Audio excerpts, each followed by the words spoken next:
Okay, we were discussing interfacing of output devices with the processor. So we have seen that how you can assign a unique address to a particular output device or a latch. Okay. So we generate two unique pulses. One is input output address pulse, another is your input output write signal that is generated by the processor. So by combining these two signals, you generate a active high pulse, which is basically used to enable this latch. So when the data is available on the database, at the same time, this latch gets enabled and the data comes at the output of the latch. Okay. So whenever the processor sends some data to the output or wants to display some data at the output device, so it is available on the data bus for very small duration for few microseconds, of course. Okay. So this data, before this data is lost, you have to latch this data, or you have to hold this data using a latch so that it can be put on some output display. Okay, so this is how we have done and how we interface a external logic circuit to assign a unique address to each output device or a unique latch. Okay, so we will design some practical circuits for interfacing output displays which are practically used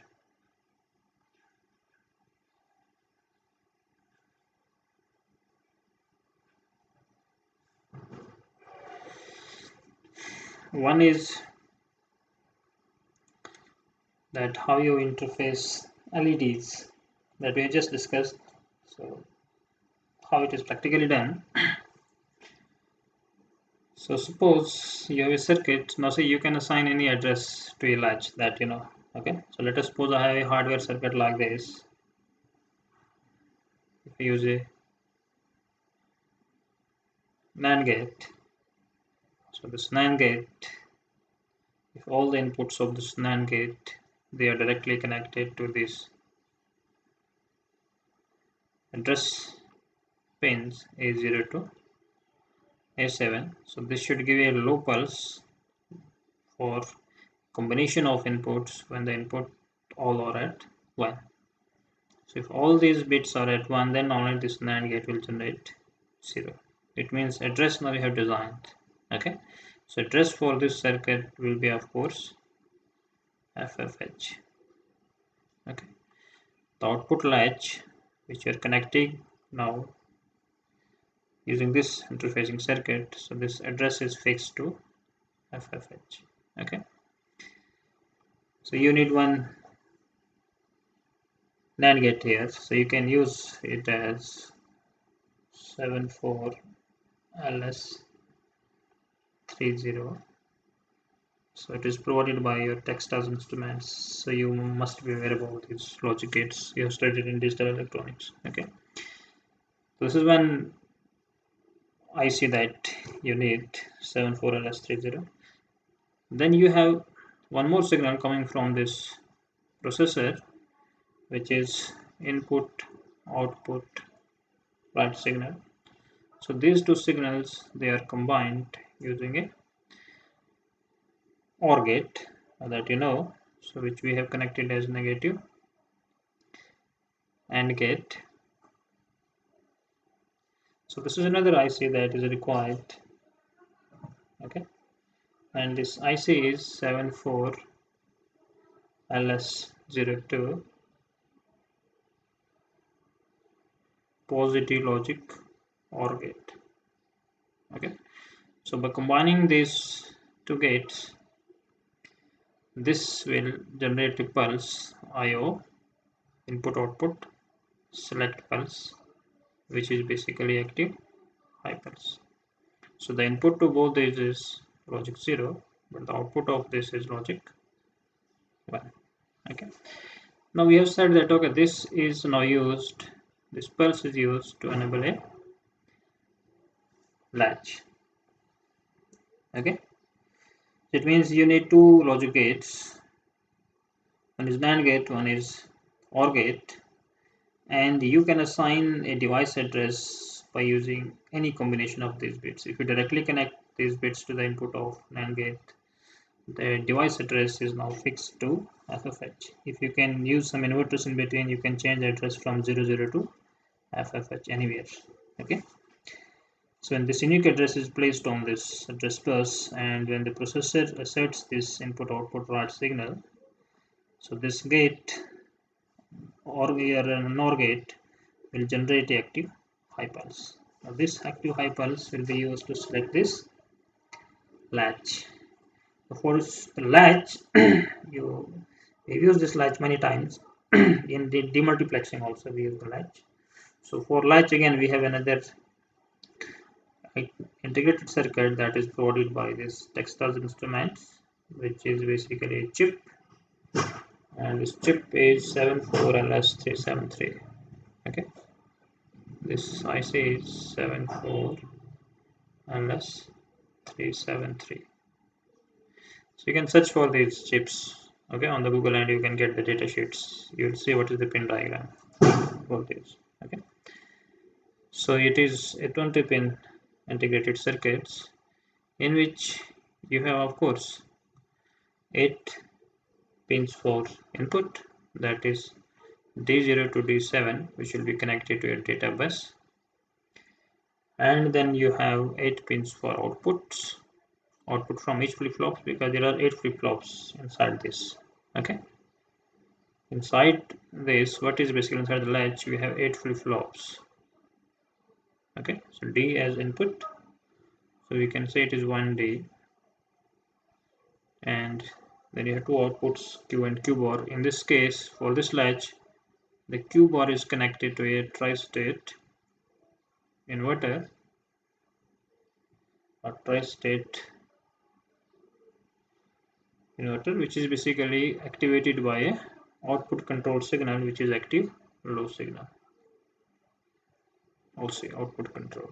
Okay, so you have 2 pins, then 2 pins you have for VCC and ground, and 1 pin is for enable, which is J, which we call as enable pin. So this enable pin is basically now connected to this output from this NOR gate. Okay, so whenever this pulse, whenever the output of this will go high, this latch is enabled, and whatever is at the input of these flip-flops, so that comes at the output. So to this output now you have to connect your output peripheral devices.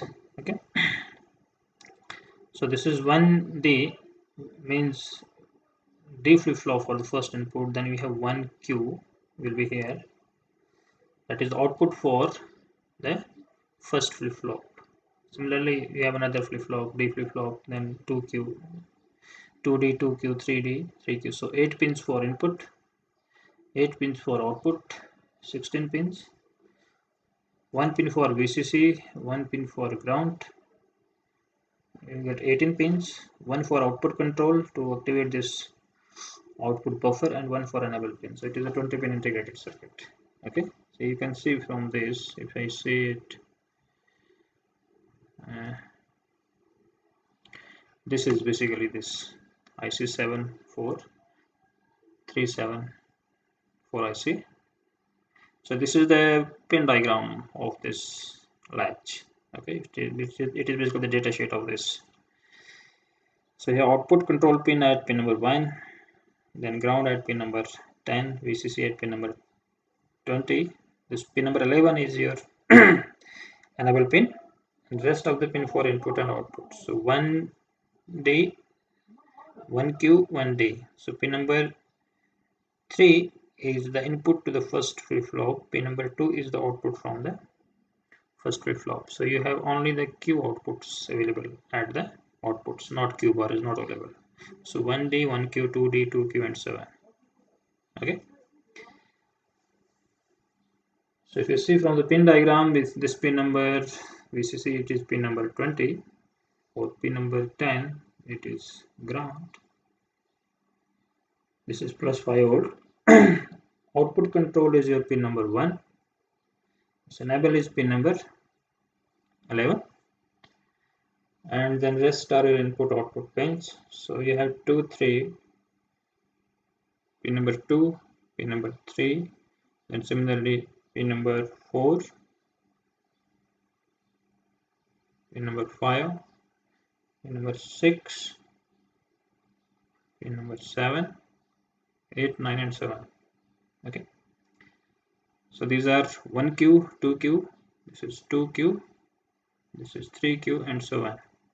Okay, see from this pin number 2, pin number 3 is 1D, so pin number 3 is 1D. Okay, then similarly pin number 2 is 1Q, so pin number 2 is 1Q, it means output from the first flip-flop. Similarly, so on. Okay, so now see, one thing you must note here, that the Q bar of this flip-flop, it is internally connected with the tri-state inverter. It means it is 0 here. If it is 0 here, so this inverter will make it 1. Okay, so at the output you have Q's, not Q bars. Okay, so 1Q, 2Q, 3Q, 4Q. It means if you're 1D, if it is 0, output will be 0 here. If it is 1 here, output will be 1 here. It is not the inverted output. Although we have converted the inverted output, but this is internally connected with the tri-state inverter, so this inverter will again make it to 1. Okay, now here you can connect your LEDs, so you can have a common anode or common cathode configuration. So one LED here, one LED here. This is current limiting resistor, which is 330 ohm. Okay, each resistor is 330 ohm, and all these are connected together with plus 5 volt VCC. Okay, so these are all LEDs. So this is a practical circuit how you can interface the light emitting diodes with the microprocessor. Okay, now see, in order to make a LED glow, what should be the output? Okay, since you are connecting the Q with the N terminal or the cathode of this LED, so its P terminal or anode is fixed to plus 5 volt.